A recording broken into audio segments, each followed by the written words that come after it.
What would you do if one day you walked into a clinic with an ordinary worry, and the doctor sitting across from you was someone who could make the entire world outside fall silent for just a moment? This story doesn't begin with vows or love at first sight. It begins with a shy girl, sitting quietly in a waiting room, her heart racing not because of illness, but because of the very first glance from someone she could never reach. He is a doctor. She is a patient.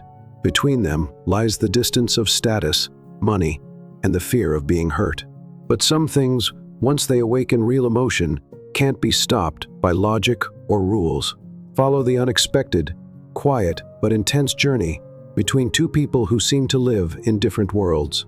Because sometimes, the very connections that seem impossible are what save us from our deepest loneliness. On a chilly Thanksgiving afternoon, as the last sunlight fell through the golden leaves in Bryant Park, Manhattan, a server named Leo Harrison was busy clearing the outdoor dining tables. The wind carried the warm, spicy scent of roasted pumpkin from a nearby food stall, making his nose tingle. Even on a holiday, he had to work the night shift at a small restaurant nestled in a bustling commercial district, where the wealthy came to reserve tables, and people like him came only to clean them. Leo's face looked pale with exhaustion, but his eyes still held a quiet patience. In his frayed collared shirt and worn-out apron, he carried an air that inspired both sympathy and respect, the kind of person who was used to enduring but had not yet given up hope. Just as he folded the last napkin, footsteps echoed from the stone steps behind him. Leo turned, and for a brief second, his gaze froze. A woman stood there, dressed in an expensive dark blue dress, wearing Valentino heels, her expression a mix of cold composure and subtle unease. She clutched a crocodile leather handbag, her makeup flawless, yet her eyes unexpectedly lost. "Excuse me, where's the restroom?" she asked, her voice soft but clear. Leo pointed toward the corner hallway with a polite smile. She nodded slightly and began to walk away. But whether from the slippery step or something else, her heel slipped off the stone edge. In that moment, no one had time to react except Leo. He rushed forward, catching her with both hands. The scent of high-end perfume drifted past his nose, and their eyes met for a brief instant, the gaze of someone nameless and someone who seemed untouchable.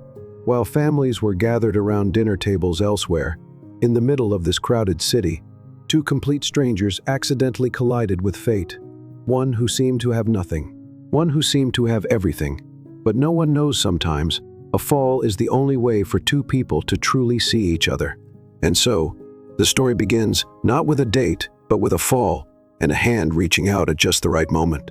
Around 7 p.m., as the streetlights began to reflect off the damp pavement after a light rain, Leo was wiping the counter when the same woman stepped out from the restroom. She walked more slowly than when she had entered, her gaze no longer sharp, as if something inside had quietly cracked. She glanced at Leo and started to walk away, but paused for a second, as if weighing whether to remain a stranger or to say something. "Thank you," she said softly, not looking him in the eye. Leo nodded. "It's nothing. I'm just glad you're okay." She pressed her lips together. A moment of hesitation appeared on her face, a kind of vulnerability people like her rarely showed. Her eyes scanned the surroundings, oddly disturbed by the clinking of silverware, the bursts of laughter from the VIP table in the back. "Would you like to sit down for a bit?" Leo asked unexpectedly, immediately feeling like he'd overstepped, but she didn't seem offended. On the contrary, she looked relieved. "Can I?" Leo nodded. "The restaurant's closing soon. There's an empty table in the corner of the patio, if you don't mind." And just like that, a few minutes later, a waiter and a high society woman, someone everyone assumed was attending a banquet upstairs, with the ultra-wealthy, sat across from each other under the warm glow of a yellow light, with 2 glasses of water and the silence between them. "How long have you worked here?" she asked, her voice now gentler. Leo shrugged. "Almost 3 years. Before that, I worked at a diner, then a gas station. And you, probably not a regular here?" She smiled slightly, a faint but genuine smile. "I came here because today's my birthday." Leo blinked. "Really? Happy birthday." "Thank you," she replied. "But I left the party halfway through. That kind of atmosphere didn't feel right for me tonight." Leo didn't ask why. He just nodded in quiet understanding. Then he went to the kitchen, grabbed a small leftover dessert, lit a tiny birthday candle, and placed it in front of her. No one should eat alone on their birthday. She looked at the flickering candlelight in the gentle breeze, unable to hide her emotion. Her fingers touched the water glass, as if to steady herself from trembling. "What's your name?" she asked after a few seconds of silence. "Leo." She nodded, her lips moving as if to say something, but no words came out. Finally, she softly replied, "I'm Isabella." Isabella, a name that sounded like it came from another class, just like her appearance. But in that moment, as the two of them sat beneath the dim light, no one was thinking about status, income, or any difference at all. All that remained was presence and a rare sense of calm. And in the heart of the city that never sleeps, something quietly sparked, not a rushed romance, but curiosity, a connection that had no name, something neither of them was prepared for. The next morning, as the streets of New York began to fill with honking horns and hurried footsteps, Leo was still wiping down the last table in the restaurant. The night before, after Isabella had left, he'd stood there watching her silhouette fade into the glow of the streetlights, a strange feeling lingering in his chest. Not because she was beautiful, or because of how different they were, but because of the way she looked at him before walking out, as if she wanted to say something, as if she were apologizing. "Leo, that CIP table last night the girl left halfway through. Did you notice anything unusual?" The manager called out from behind the counter. Leo paused. "No, she just seemed tired." The manager shook his head. That was Isabella Woodrow's family, the media conglomerate, her 28th birthday party, and she walked out without a word, threw the whole ballroom into chaos. "They're looking for her." Leo frowned slightly. Woodrow, a name well known in the city's elite circles. At that moment, his phone buzzed. A message from an unknown number. "Thank you for the cake, and for not asking too many questions." Leo stared at it, holding the phone long enough that the manager had to nudge him. "Leo, if you're done, go get some rest."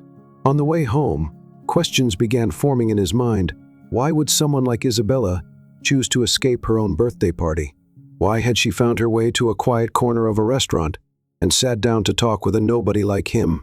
That evening, when Leo returned to work, Isabella didn't show up. But something inside him had shifted. Restlessness, curiosity, and something close to care. 3 days later, as the city bustled into the Thanksgiving season, Leo was setting up early dinner tables when he saw a familiar figure outside the glass door, a long trench coat, a loosely wrapped scarf, and a gaze that was half hesitant, half hopeful. Isabella. She stepped inside, this time with no hesitance, no shrinking back. Her eyes met Leo's, and for the first time since that night, she gave a real smile. "Do you still have that same seat?" she asked. Leo smiled. "Always reserved for anyone who needs a quiet corner." She sat down, took off her gloves, her gaze gentle but holding something unspoken. "My family thought someone had taken me," she said, voice even, eyes distant. "They sent people searching for me everywhere." "And you ran from them?" Leo asked softly. She nodded, as if finally relieved that someone had asked exactly the right question.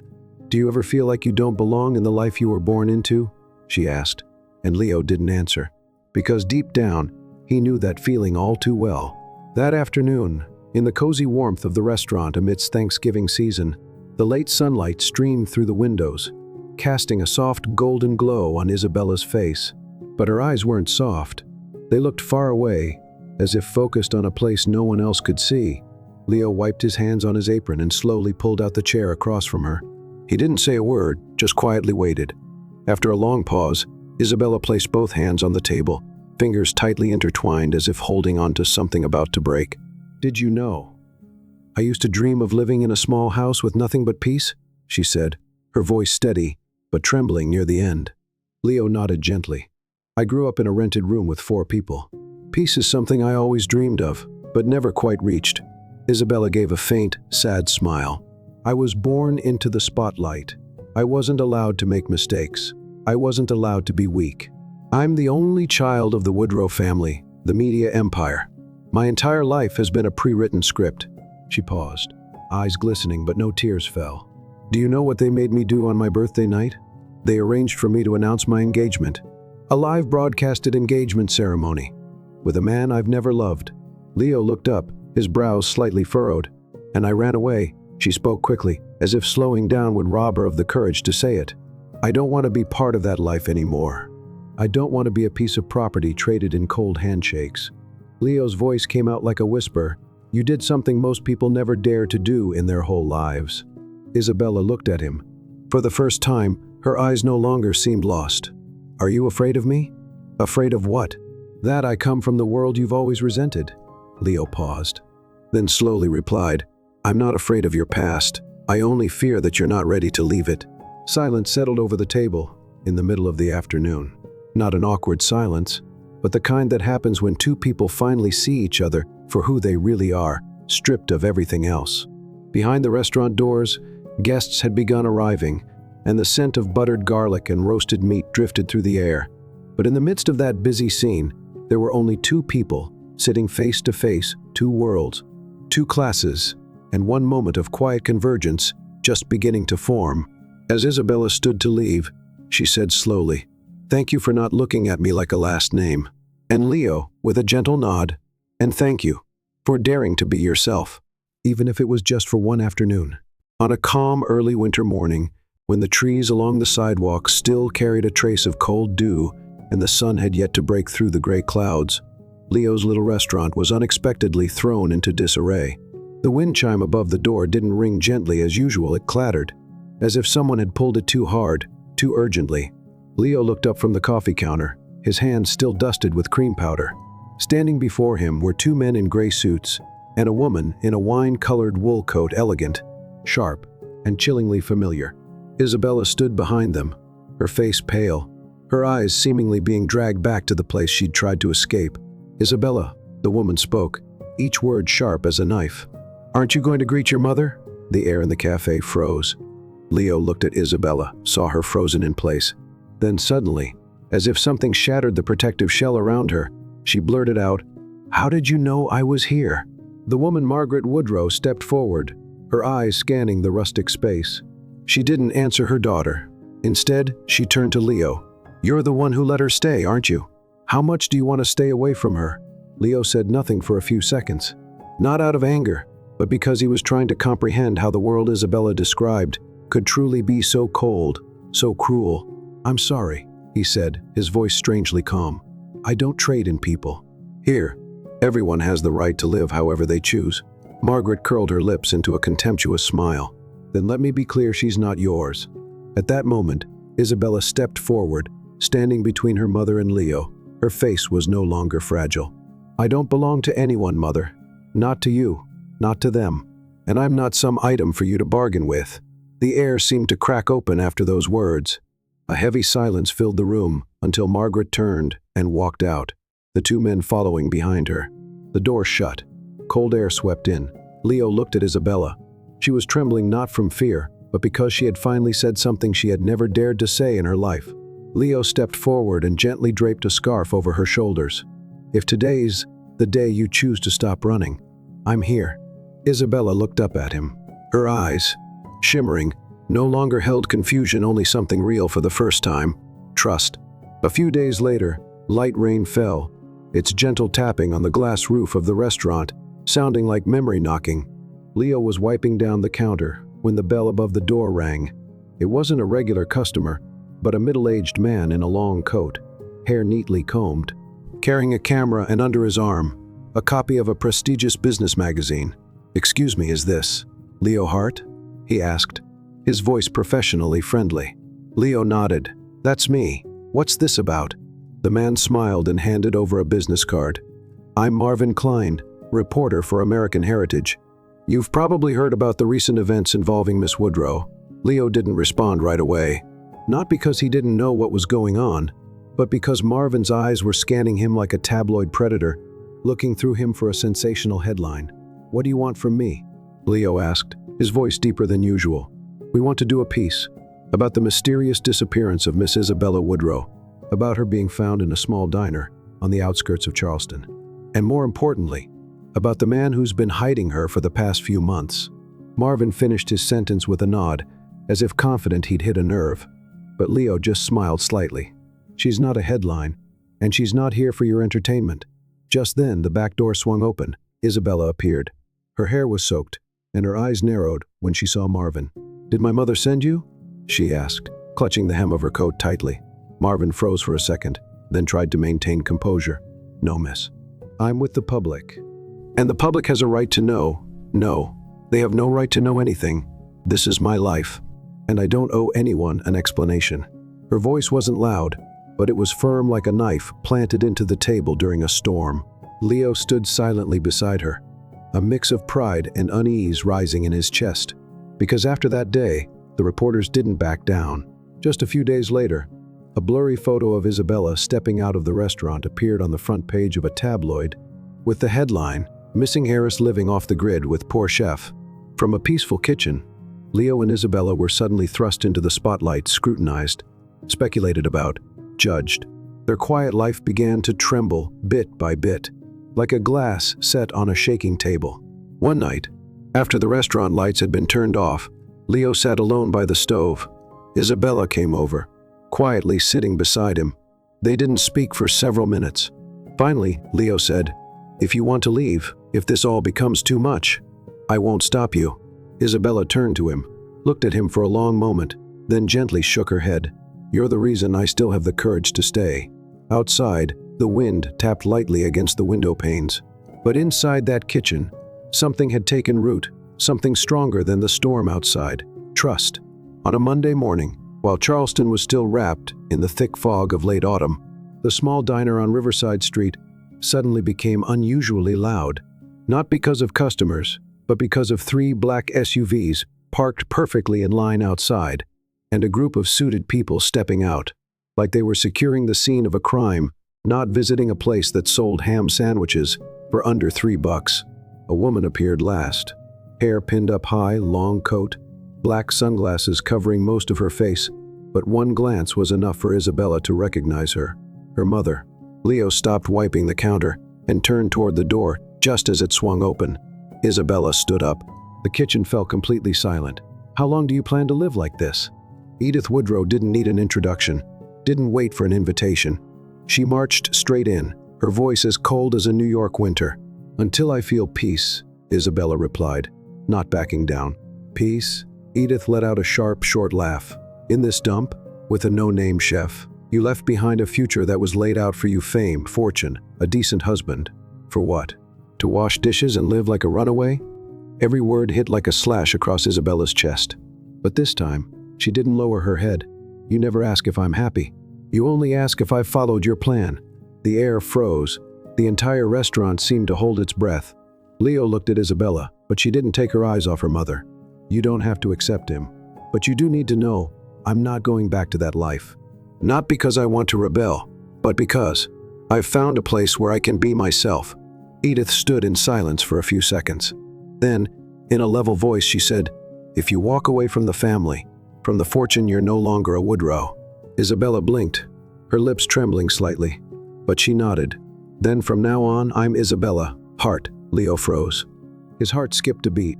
He hadn't known just how much she'd chosen him until that moment. When Edith left, her entourage trailing quietly behind her, the restaurant returned to an almost eerie calm. But something had been freed in the stillness. Leo stepped forward and took Isabella's hand. "Are you sure?" She smiled, her eyes teary but bright. "I've never been more sure of anything in my life."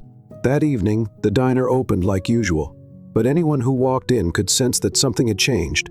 Isabella no longer stayed behind the counter.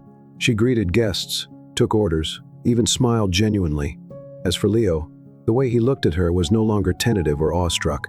It was the look of a man who knew without a doubt that this was the woman he would walk to the end of the road with. From that fateful day on, Isabella's life didn't change through grand moments, but through quiet, meaningful ones. Every morning, while the city still dozed, she and Leo set up shop, brewed coffee, and prepped fresh batches of pastries. There were no drivers, no assistants reminding her of meetings, no paparazzi waiting to snap her every move. Now, she folded napkins by hand, set tables, wiped down windows, and listened to the door chime every time a customer stepped in. At first, the locals only knew her as that girl staying with Leo, but within a few weeks, they got used to seeing Isabella crouched down picking herbs, sleeves rolled up, face flushed with sweat, but always smiling. One old lady who frequented the place in the late afternoons whispered to her granddaughter, "They're in love. You can tell by the way they look at each other." One rainy evening, after the customers had all gone, Leo sat curled up by the counter while Isabella arranged jars of spices. "Do you ever regret it?" he asked, voice low, eyes on the rain-blurred window. She turned, surprised he would ask that now, of all times. "Regret?" She laughed softly, walking over to sit beside him. "I only regret not doing this sooner." Leo sat still for a moment. Then he smiled, quietly but full of feeling. His hand reached for hers, giving it a gentle squeeze. In that moment, no more words were needed. Time passed, and bit by bit, they built everything from scratch. The little diner was slowly renovated. New dishes were added to the menu, the sign was repainted, and the name Heart and Soul, a blend of Leo's surname and a piece of her heart, was officially hung outside the window. They weren't rich, but they were never starved of happiness. And the moment that moved Isabella most wasn't when the diner got crowded or when it was featured in a local magazine. It was when a 5-year-old boy tugged his mother's hand as they walked by and said, "Mom, can we eat at Miss Hart and the Chef Man's place again tomorrow?" It tastes like home.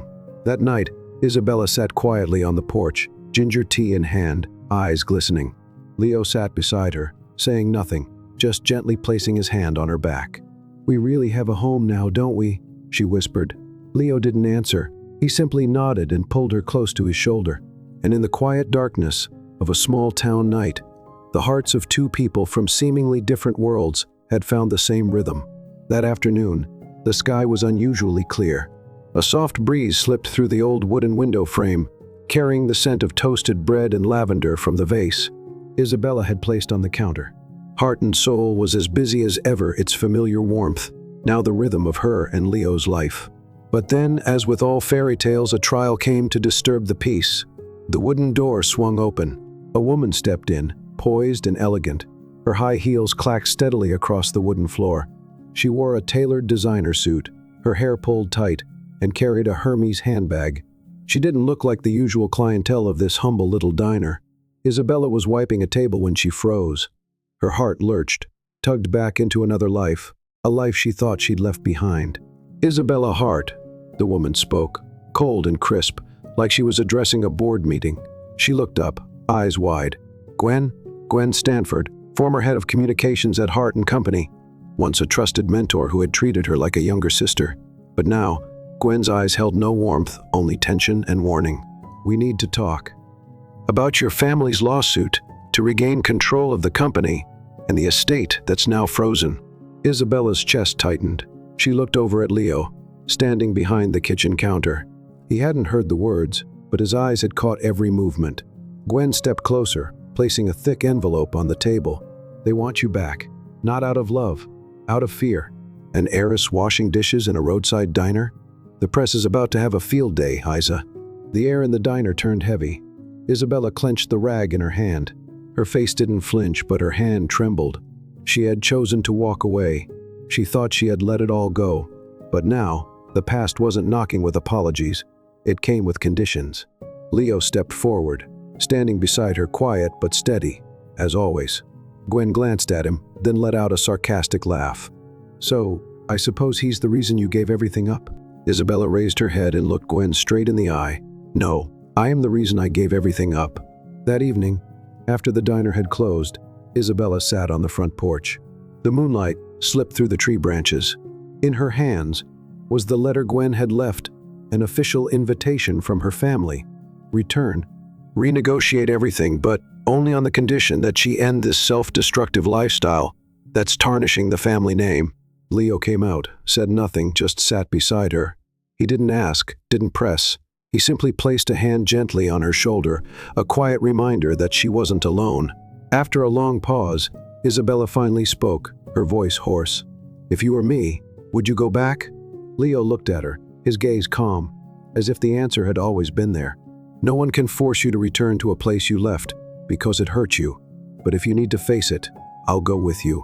And in that moment, she knew no matter if the past came knocking, no matter if her family returned, the most important choice she ever made wasn't leaving the money behind.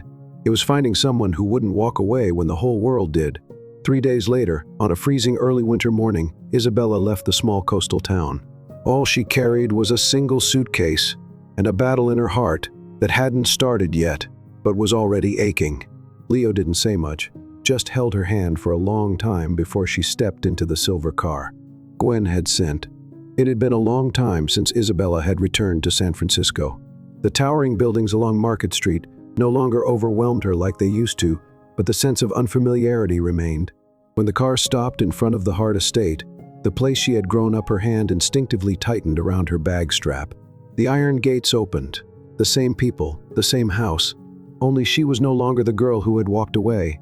In the grand living room, crystal chandeliers cast light onto the long ebony wood table where her father Charles Hart sat with 2 lawyers and her stepmother, Lorraine. "My daughter finally decided to come back," he said, his voice carrying both fatigue and coldness. Isabella sat down, her eyes steady. "I didn't come back to apologize. I came to ask if there was ever anything real, any love, in all the things you called family assets." Charles gave a dry chuckle. "We're not here to talk about emotions. This is about shares, the Hart name, and the damage you're doing to both." Lorraine chimed in, her voice sweet as syrup. "Isabella, if you just let go of that relationship and return to the company, everything can go back to the way it was. You can co-lead Hart and company with your father. Reinvent your image as the good daughter. My real self is something that needs to be reinvented." Isabella cut in, voice quiet but sharp. "And Leo is not just some relationship. He's the first person who saw me, not as a corporate heiresses, but as a human being." Silence filled the room for what felt like a lifetime. One of the lawyers slid a thick folder toward her. "If you sign this and officially forfeit your inheritance, the family's reputation will remain intact, and the company will continue as planned." Isabella looked down. The printed words were cold and clinical. One signature and every blood tie, name, and piece of her past would be severed. That night, Isabella sat alone in the luxury hotel suite her family had arranged. She held her phone, tempted to call Leo, just to hear a voice that could pull her back from the growing ache in her chest. But she didn't call. Instead, she pulled something from her coat pocket, a small heart-shaped key Leo had once given her. "This key doesn't open any door," he had said, "but it's to remind you, you always get to choose your way out, anytime." And in that moment, she knew she had already chosen. Not between Leo and her family, but herself, once and for all. The next morning, standing before Charles and the board of directors, Isabella wore a simple black suit, her gaze steady. "I'll sign," she said. Gwen frowned, and Charles raised an eyebrow. "Good." Then, but Isabella cut in, pulling a sealed envelope from her pocket.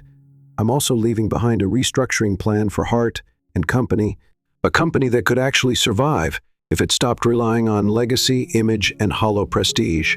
She placed the envelope on the table and turned to leave. "Thank you," she said, "for showing me that family isn't where I was loved. It's where I learned to love myself, even when no one else taught me how." Isabella walked out into the pale sunlight of the city. On her lips was a faint smile, so soft. No one would notice, but it was the first real smile she'd worn in years. She texted Leo simply, "I'm ready." 3 weeks later, as the winter wind began to nip at the red rooftops of the coastal town, a small car stopped in front of the old bookstore. Leo managed every Saturday afternoon. He was bent over, taking stock of inventory, when the soft jingle of the front door bell broke the quiet. Leo looked up, and time stood still. Isabella stood there, wrapped in a smoky gray sweater, her hair loose, her eyes soft but clear, as if an ocean had finally calmed inside her. She didn't need to speak. Her eyes said everything. Leo set down his pen and slowly walked toward her, his shoes echoing gently on the old wooden floor. He didn't ask, "Are you okay?" He knew she had made it through the storm. He didn't ask, "Why did you come back?" The answer was already there, glowing faintly in her quiet smile. Isabella spoke first, voice trembling, but steady. "I've given it all up, the name, the shares, the things that used to hold me back. And now, I'm holding on to the one thing I couldn't let go of." She took a deep breath, stepped closer, and pulled out the little heart-shaped key. She placed it in his hand. "You!" Leo said nothing. He just wrapped his arms around her, held her tightly, like he was afraid she'd vanish into the breeze. Her scent was still the same, like he could smell all the days behind them, and all the ones still to come. Months later, the town buzzed when a small cafe opened next to the bookstore. The hand-painted sign, in Leo's unmistakable handwriting, read, "Page and Pour, Coffee and Stories." Locals saw Leo brewing coffee, and Isabella often sitting by the window with a book, sometimes writing in an old leather journal. No one asked too many questions. They didn't need to. Happiness didn't require explanation. One golden afternoon, as the town basked in the quiet light of sunset, a little girl, around 5 years old, walked into the cafe, clutching an old fairy tale book. She looked around nervously. Isabella knelt down and asked gently, "What are you looking for, sweetheart?" "I can't read," the girl whispered, embarrassed. "I just like the pictures." Isabella smiled and pulled a small chair next to hers. "Then let me read it to you." And she began, her voice warm, soft like a spring breeze. Leo stood behind the counter, watching the woman who had once trembled her way into his life, now opening up new worlds to a little soul page by page. There was no lavish wedding, no luxury cars, no million-dollar gowns. Just two people once broken, once lost, who found each other in the simplest things. A question, a silent hug, a shared story on an ordinary afternoon. Their story didn't end with happily ever after. It ended with, we choose each other, every day, through the easy and the hard. Because real love isn't magic, it's a choice, a promise, and a growing up.